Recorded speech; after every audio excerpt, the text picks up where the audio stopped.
Hey everyone, welcome back to Count Me In. I'm Ace Podcast about all things affecting the accounting and finance world. Adam Larson here with you again, and I'm pleased to introduce today's featured guest speaker, Hilla Sferruzza. Hilla is the CFO of Meritage Homes and spoke with my co-host Mitch about the role of today's CFOs. In their conversation, she explains why future-ready executives must have a holistic view of the business and possess 4 lines of sight. Keep listening to hear more about finance, strategy, technology, and more.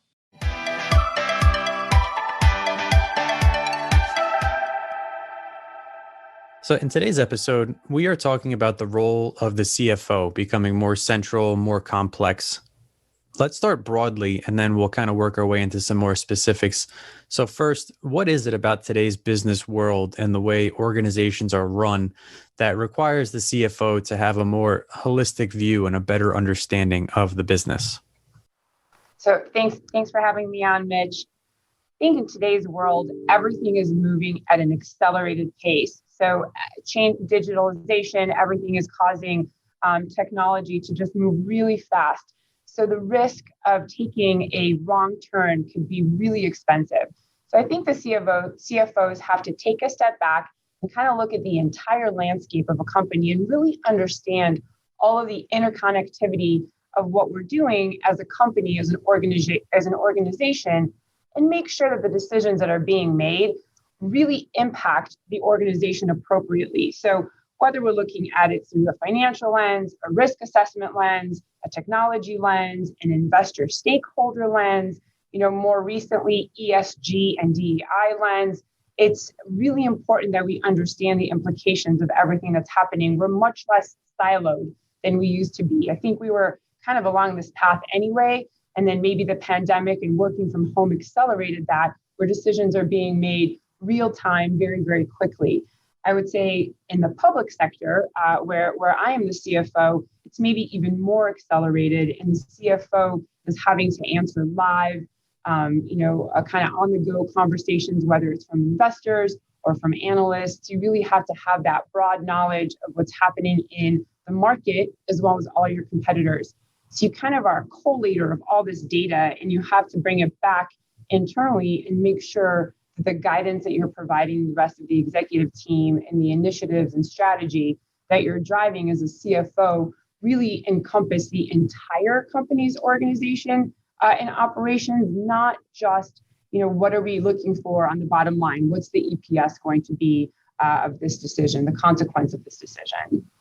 Now, with this deeper understanding, this broader understanding as well that you just mentioned of the business, how are you better able to lead the strategic planning, the risk mitigation processes for the organization? We have a lot of these individual conversations about, the role of the CFO, but what is it about the CFO, the finance team that really allows them to work cross-functionally and ultimately make these important strategic business decisions? So I love to say that the finance team is agnostic, right? Our only goal is the success of the company as a whole. Every other functional area maybe has a little bit of a different spin. Maybe it's conscious, maybe it's subconscious, but they're all driving to a different objective.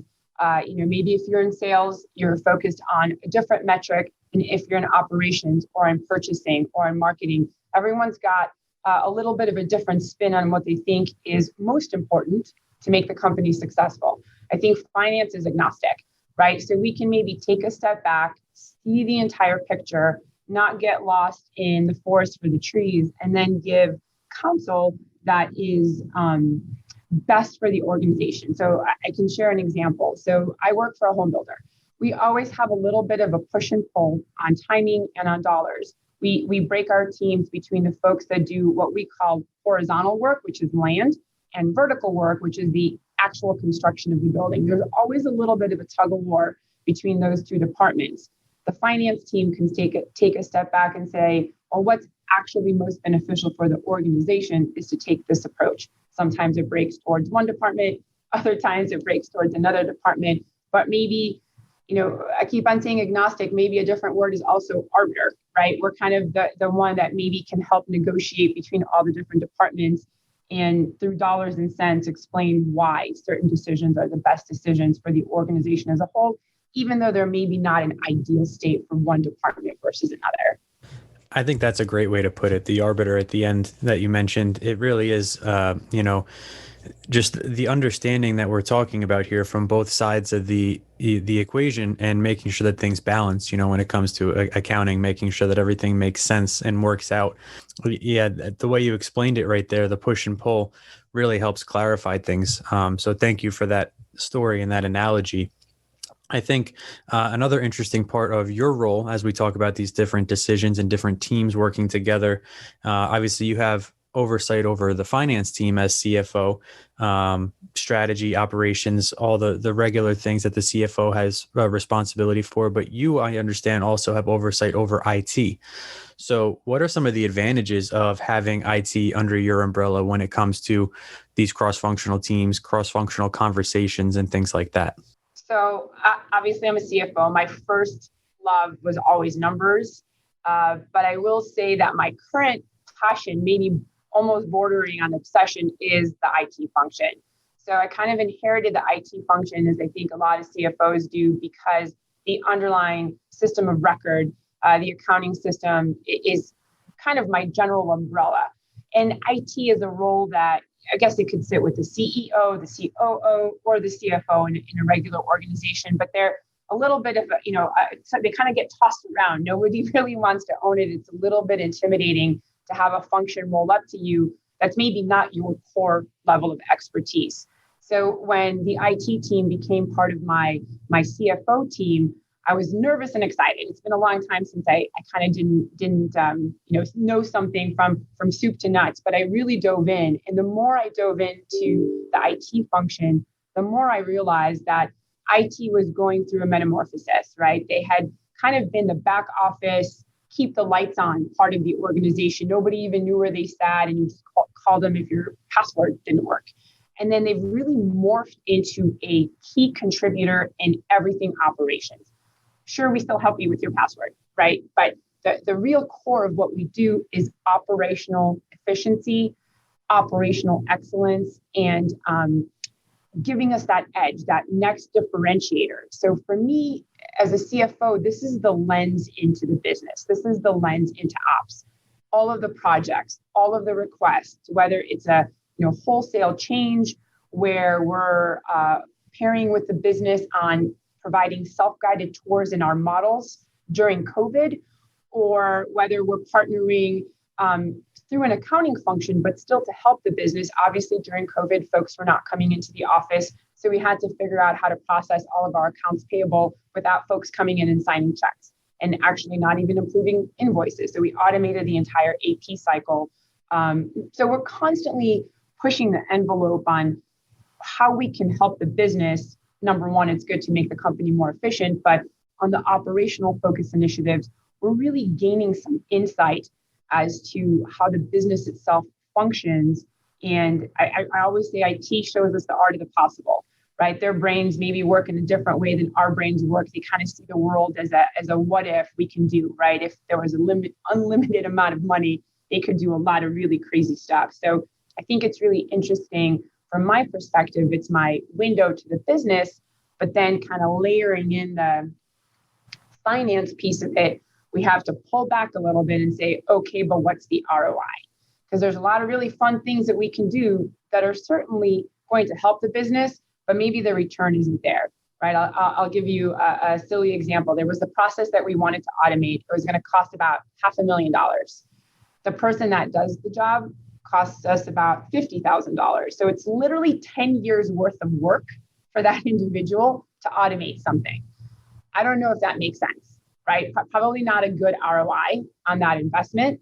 If we look at it in 2 or 3 years, it's probably going to be significantly less expensive to take on that project, and just having one person do this process is probably not too detrimental for the company, and it opens up the IT team to take on other projects that are probably more beneficial.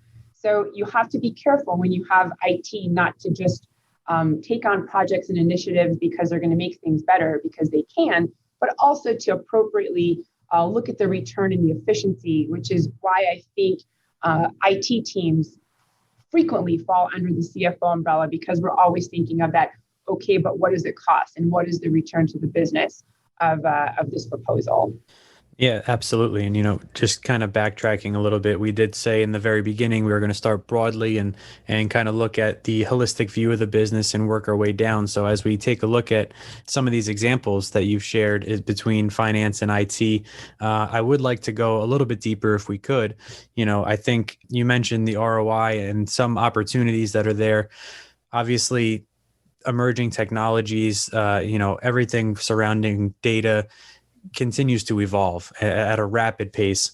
So there may not be a definitive answer to this question. I'm just wondering if you have been able to implement anything, or there are some innovations, opportunities that you're interested in pursuing when it comes to digital technologies that do or will have that significant ROI for you in the end. And how does that really impact the finance function? What are some of the things that the listeners might be able to bring back to their organizations possibly, and say, can we do this also?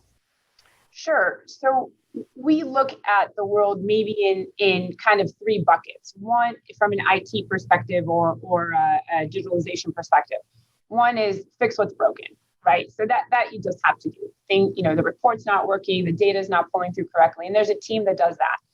The next is, how can we automate administrative tasks and free people up to do what they're supposed to do?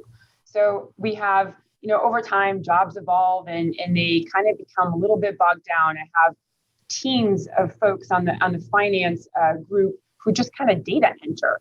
Well, their job is finance analysts, but they're doing no analysis. So my big driver is to focus people back onto their role functionality.